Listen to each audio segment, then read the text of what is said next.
দেশ জুড়ে কোরবানির ঈদের ডামাডোলের মধ্যেও যে সরীসৃপটি মানুষের ভেতরে আতঙ্ক ছড়াচ্ছে সেটির নাম রাসেল ভাইপার। বিশ্বের অন্যতম বিষধর সাপ রাসেল ভাইপার। এদেশের মানুষের কাছে এটি চন্দ্রবোড়া বা উলুবোড়া নামেই বেশি পরিচিত। সম্প্রতি দেশের কিছু অঞ্চলে এই বিষধর সাপটির আনাগোনা বেড়েছে। এটির কামড়ে বেশ কিছু প্রাণহানির ঘটনা ঘটায় আতঙ্ক ছড়াচ্ছে দেশ জুড়ে। কতটা ভয়ঙ্কর এই রাসেল ভাইপার বা চন্দ্রবোড়া সাপ? কামড় দিলেই কি মৃত্যু নিশ্চিত? বাংলাদেশে অল্প যে কয়েকটি সাপ অত্যন্ত বিষধর, তার মধ্যে একটি হল রাসেল ভাইপার। বৈজ্ঞানিক নাম ডাবইয়া রাসেলি, যা ভাইপারিডি গোত্রের একটি ভয়ঙ্কর বিষাক্ত সাপ। বিশেষ করে ভারতীয় উপমহাদেশে এ সাপ বেশি দেখা যায় এবং এটি ভারতের সবচেয়ে বড় 4টি সাপের মধ্যে একটি। রাসেল ভাইপার সাপের দেহ মোটাসোটা, লেজ ছোট ও সরু হয়ে থাকে। মাথা চ্যাপ্টা ত্রিকোণাকার, মাথার তুলনায় ঘাড় অনেকটাই সরু।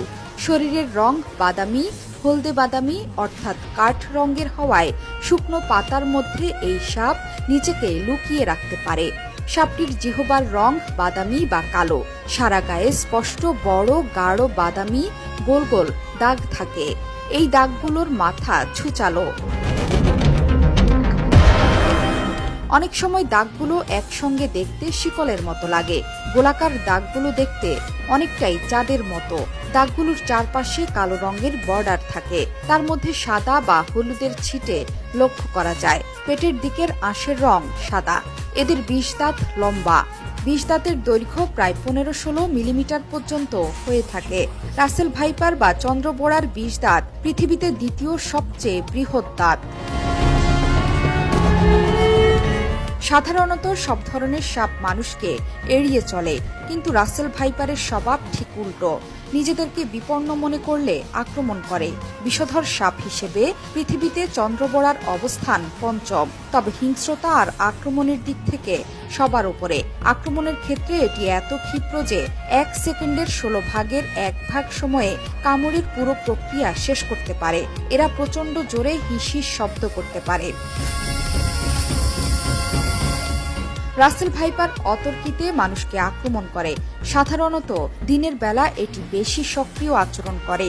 রাসেল ভাইপার সাপ ঘন জঙ্গল এড়িয়ে চলে এবং ঘাসে ভর্তি খোলা মাঠ, ঝোপঝাড়ে আস্তানা গাড়ে। এরা কামড়ানোর সময় সব বিষ ঢেলে দেয়। রাসেল ভাইপার কামড় দেওয়ার পর দংশনের স্থানে প্রচণ্ড ব্যথা হয় এবং ফুলে যায়। সে সাথে ঘণ্টা খানেকের মধ্যে এর আশপাশের কিছু জায়গাও ফুলে যায়। বিভিন্ন চিকিৎসা সাময়িকী থেকে জানা যায়, কেউটে সাপের দংশনের গড় 18 ঘণ্টা পর ও চন্দ্রবোড়া বা রাসেলস ভাইপারের দংশনের গড় 72 ঘণ্টা বা 3 দিন পর রোগীর মৃত্যু হতে পারে। বেশিরভাগ ক্ষেত্রে এই সময়সীমার মধ্যে যদি অ্যান্টিভেনম প্রয়োগ করা যায়, তাহলে আক্রান্ত ব্যক্তির জীবন বা অঙ্গ প্রত্যঙ্গ বেঁচে যায়।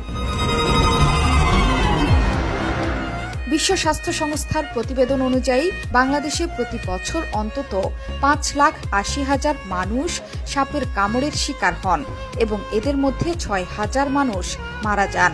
আর গত 1 মাসেই দেশের উত্তর থেকে দক্ষিণ এমনকি মধ্যাঞ্চলের জেলাগুলোতে দেখা গেছে রাসেল ভাইপার। 3 মাসে মানিকগঞ্জে অন্তত 5 জন প্রাণ হারিয়েছেন এই সাপের দংশনে। বিষধর এই সাপ নিয়ে দেশে এখন আতঙ্ক ছড়াচ্ছে।